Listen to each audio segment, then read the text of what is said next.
Ya ma'asyiral muslimin wa jumratal mu'minina rahimakumullah. Ruwiya an Abi Hurairah radhiyallahu anhu qala Rasulullah sallallahu alaihi wasallam idza qulta li sahibika yawmal jumu'ati ansit wal imamu yaqtubu faqad lagat ansitu wasma'u wa rahimakumullah ansitu wasma'u wa rahimakumullah ansitu wasma'u wa rahimakumullah la'allakum turhamun.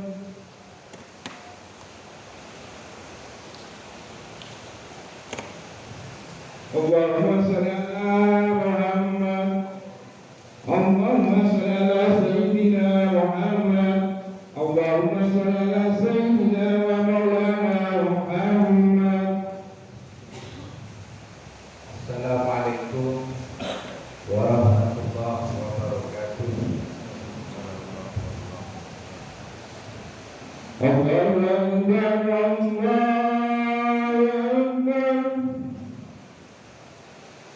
Allahu akbar,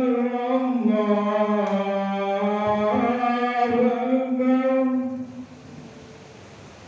Asyhadu an la ilaha illallah. Asyhadu an la ilaha illallah. Asyhadu anna Muhammadan Rasulullah. Asyhadu anna Muhammadan Rasulullah.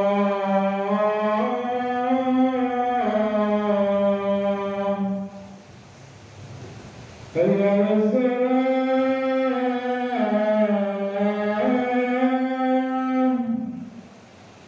Hayya 'alas salam.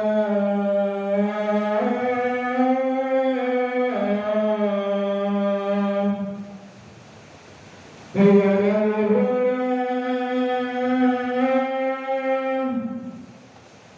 Hayya 'alal falah.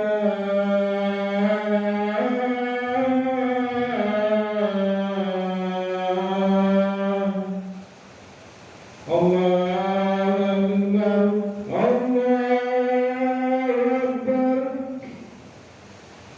La ilaha illallah.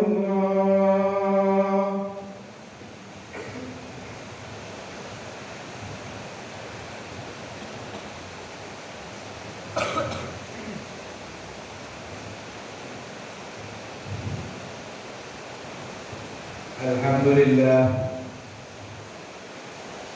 alhamdulillahilladzi biqadratihi yusarriful ayyama wasyuhur.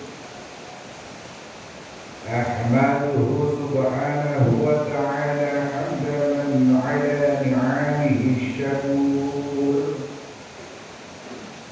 Asyhadu an la ilaha illallah wahdahu la syarika lah wa huwal azizul ghafur. Wa asyhadu anna sayyidana Muhammadan abduhu wa rasuluhu al-hadi ila dinillahi syakur. Allahumma shalli wa sallim ala sayyidina Muhammad wa ala alihi wa ashabihi wa man tabi'ahu bi ihsanin ila yaumil ba'si wan nusyur. Amma ba'd. Ya ayyuhan nas, usikum wa nafsi bittaqwallahi azza wa jalla. Fattaqullaha rahimakumullah. Faqad fazal muttaqun ayyuhal hadirun rahimakumullah. Pertama-tama marilah kita senantiasa memanjatkan puji syukur kehadirat Allah Subhanahu wa ta'ala atas nikmat yang dilimpahkan tidak terhitung banyaknya sehat, nikmat iman dan nikmat Islam, sehingga kita semua berkumpul kembali menunaikan ibadah wajib Jumat yang mubarak. Kedua kalinya marilah kita selalu meningkatkan ketakwaan kita kepada Allah dengan sebenar-benarnya takwa, karena dengan bertakwa inilah seseorang akan ditinggikan derajatnya dan akan menjadi hamba yang paling mulia di sisinya. Marilah kita wujudkan ketakwaan ini dengan senantiasa menjalankan perintahnya, menjauhi segala larangannya. Ma'asyiral muslimin rahimakumullah. Saat ini kita berada pada situasi awal pesta demokrasi bangsa Indonesia. Untuk memilih pemimpin masa depan, disinyalir bahwa perhelatan ini nantinya akan merupakan proses demokrasi yang paling besar di dunia, karena minimal akan melibatkan sekitar 75% lebih penduduk Indonesia, yaitu sekitar 200 juta orang pemilih dari 34 provinsi, 514 kabupaten, dan sekitar 83.000 lebih desa dan kelurahan. Dan yang paling besar adalah akan melibatkan sekitar 825.000 TPS di seluruh Indonesia. Bahkan melalui program International Election Visitors, pemerintah Indonesia akan mengundang 215 perwakilan internasional untuk mewujudkan pemilu yang jujur dan adil di Indonesia. Kita berdoa semoga Allah senantiasa memberikan hidayah, inayah, ma'unah terhadap bangsa ini, agar supaya terhindar dari perpecahan, termasuk di dalamnya terhindar dari permusuhan di antara kita karena perbedaan dalam memilih pemimpin bangsa ini. Karena permusuhan, ma'asyiral muslimin, akan melemahkan kesatuan bangsa kita dan akan menghilangkan wibawa kita. Allah Subhanahu wa taala berfirman dalam surat Al-Anfal ayat 46, wa atii'u Allah wa rasulahu wa la tanaza'u fatafshalu wa tadhhabu rihukum wasbiru innallaha ma'as sabirin. Dan taatlah kalian kepada Allah dan Rasul-Nya.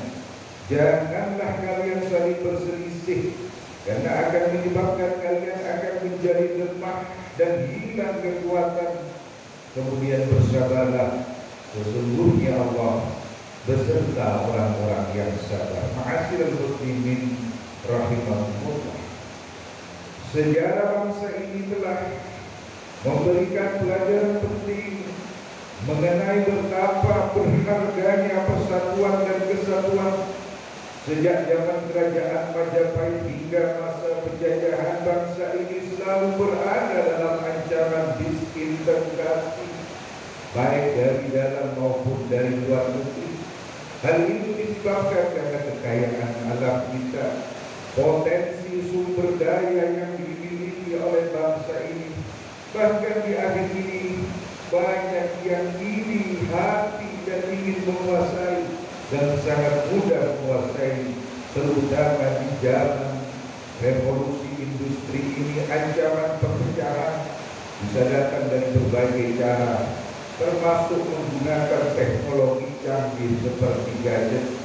Perang modern yang paling efektif adalah dengan menggunakan aplikasi medsos. Mereka dengan mudah memanfaatkan peralatan canggih ini untuk ancaman kedaulatan negara. Targetnya adalah merosotnya rasa cinta tanah air, rasa persaudaraan yang luntur, memancing isu sara yang akhirnya mewujudkan suku sentris, agama sentris, etnik sentris dan golongan sentris. Padahal kita ketahui bahwa kepentingan nasional di atas segalanya, sehingga kepentingan keutuhan bangsa Indonesia ini harus menjadi harga mati. Ingat sabda Rasulullah Sallallahu Alaihi Wasallam, apa kata Rasul? Al-jama'atu rahmah wal furqatu adab. Persatuan itu adalah rahmat dan perpecahan itu adalah azab. Ma'asyiral muslimin rahimakumullah, persatuan sangat penting bagi bangsa Indonesia. Karena dengan persatuan ini kita kuat. Dengan persatuan dan kerjasama kita bisa mencapai tujuan ini sesuai dengan bahasa kita bersatu, kita teguh, bercerai kita runtuh. Bangsa Indonesia ini bisa kuat dengan jaya jika kita bersatu. Namun jika tidak bersatu kita akan lemah. Bhinneka Tunggal Ika akan tinggal semboyan saja. Maka ini selalu diingatkan oleh firman Allah dalam surat Al-Imran ayat 103. Allah berfirman, apa kata Allah?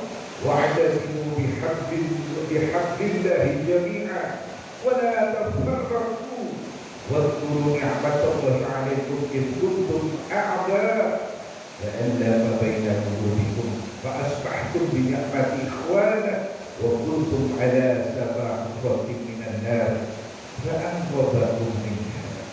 Dan berpegang teguhlah kamu semuanya pada tali agama Allah. Jangan kamu bercerai-berai, dan ingatlah nikmat Allah kepadamu ketika kamu dahulu bermusuhan, lalu Allah mempersatukan hatimu sehingga dengan karunia-Nya kamu menjadi bersaudara. Sedangkan kamu berada di tepi jurang neraka, lalu Allah menyelamatkan kamu dari sana. Inilah peringatan Allah terhadap menjaga persatuan itu. Sumber dari perpecahan ini diantaranya kalau kita merasa lebih mulia dan merasa lebih terhormat, lebih tinggi, lebih benar, lebih kuat dan merasa lebih baik dari orang lain. Kita menganggap remeh orang lain, menganggap orang lain tidak berdaya dan merasa orang lain pada posisi bersalah, menjadi sombong sehingga tidak mau menerima pandangan orang dan merasa orang lain kecil. Ini yang sekarang lagi menjamur. Yang menjamur di hari-hari belakangan ini, seorang saling mengklaim bahwa pilihannya adalah yang paling baik, paling benar, paling kuat, paling berpotensi, dan akhirnya kita bersitegang karenanya. Kita saling membenci karena perbedaan pilihan ini. Kita ingin selalu menang dan ingin dianggap selalu benar. Padahal kalau kita menang berselisih dengan orang lain pada prinsipnya kita kalah. Kalau kita berselisih dengan rekan kerja kita, walaupun kita menang, kita lagi semangat dalam tim kerja itu. Kalau kita berselisih dengan teman, walaupun kita menang, pasti kekurangan teman. Kalau berselisih dengan tim satu organisasi, walaupun kita menang, yang pasti organisasi itu tidak menjadi simetris lagi, namun akan menjadi asimetrik, yang akhirnya program-program terbengkalai. Kalau berselisih dalam satu jamaah, walaupun kita menang, maka jamaah akan terancam bubar.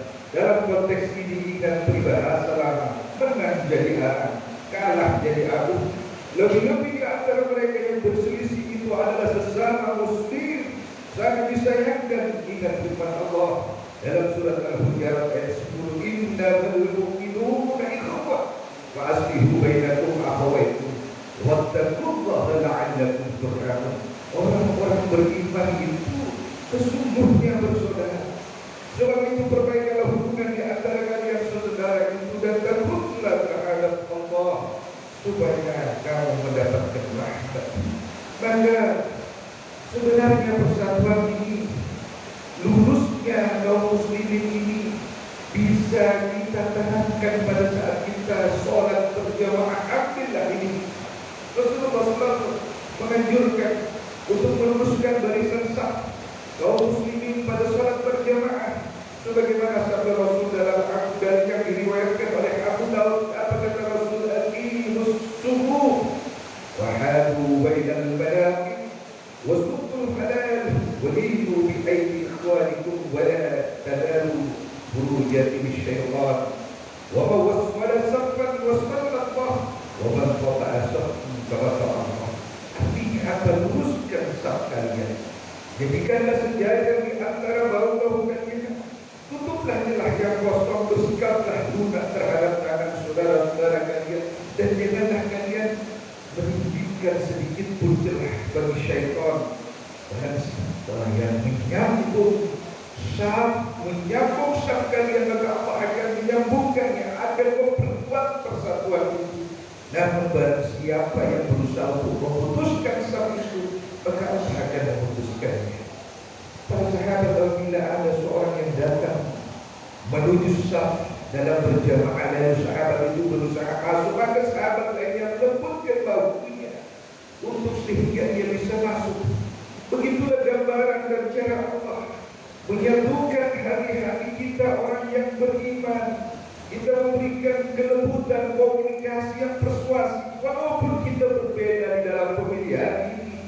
Itu adalah cara-cara yang ada di dalam rapatnya, lurusnya saf kaum muslimin pada saat kita bersolat.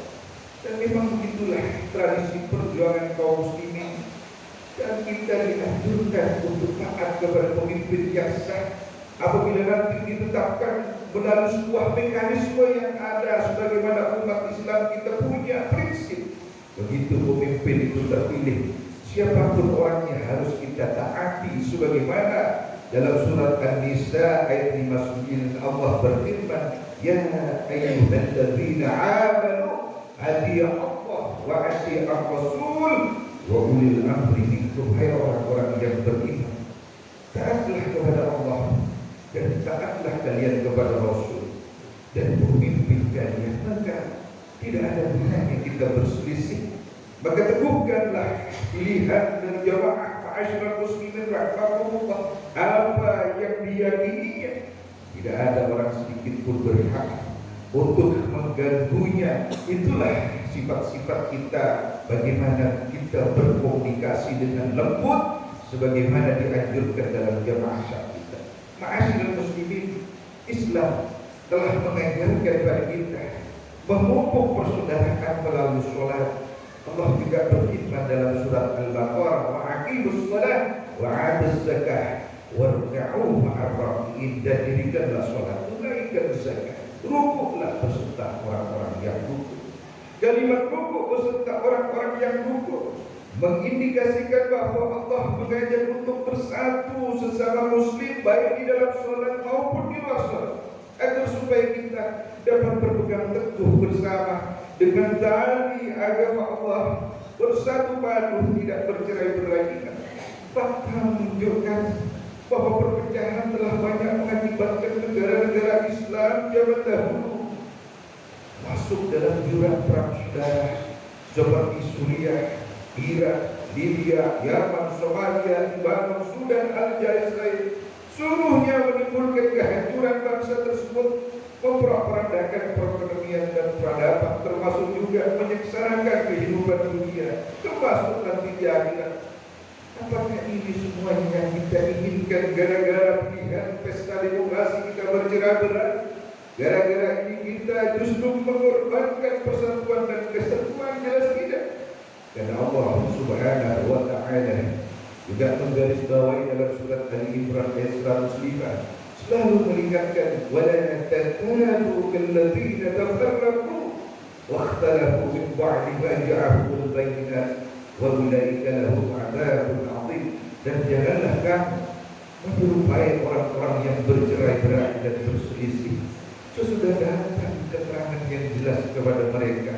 Mereka itulah orang-orang yang mendapatkan siksa yang sangat berat. Ma'asyiral muslimin, akidah kaum muslimin adalah akidah yang satu, akidah tauhid yang murni yang sesuai dengan Al-Quran dan As-Sunnah. Di antara itu akidah kita berada di jalan la ilaha illallah Muhammadur Rasul.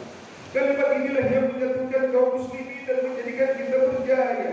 Ingat, sebelum meyakini akidah kita, orang-orang Arab terpecah belah dan hina di bawah kekuasaan orang-orang kafir dan Yahudi, Nasrani. Mereka para penyembah berhala.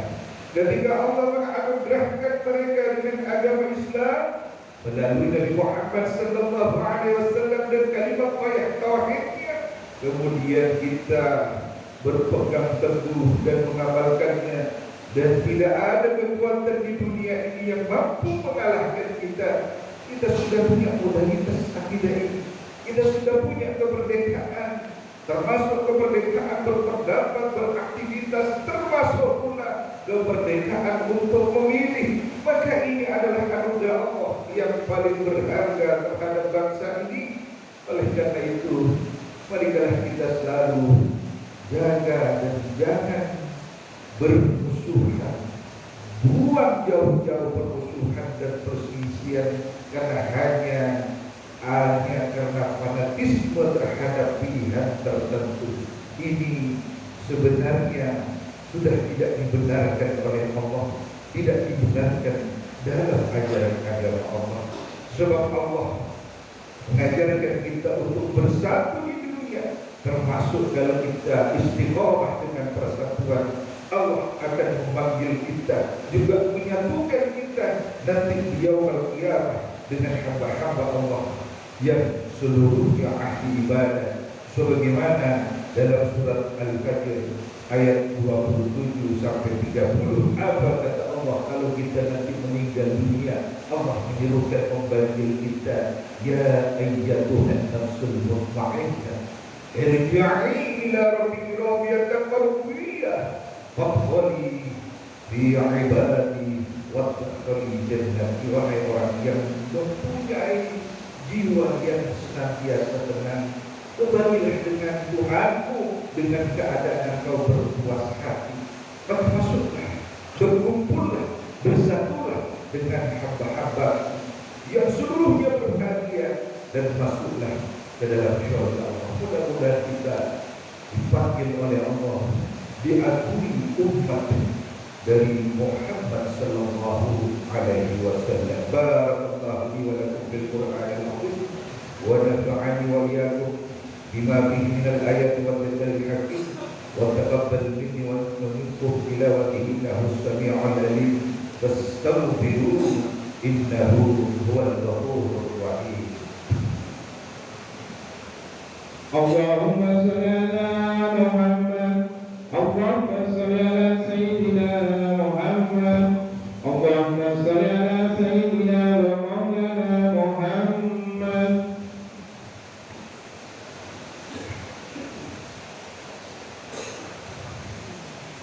Alhamdulillah, alhamdulillah hamdan katsiran kama amara. Asyhadu an la ilaha illallah wahdahu la syarika lah irghaman liman jahada wa kafar. Wa asyhadu anna Muhammadan 'abduhu wa rasuluhu wa habibuhu wa khaliluhu sayyidul insi wal bashar.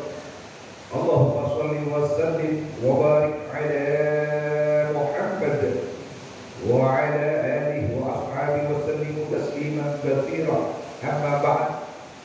Ya ibadallah, ittaqullah wa'lamu anna Allah yuhibbu makarimal umur wa yakrahu sabasifaha. Yuhibbu min 'ibadi an yakuna fi taqdim islami wa imani wa innahu la yahdi al-qawmal fasiqin.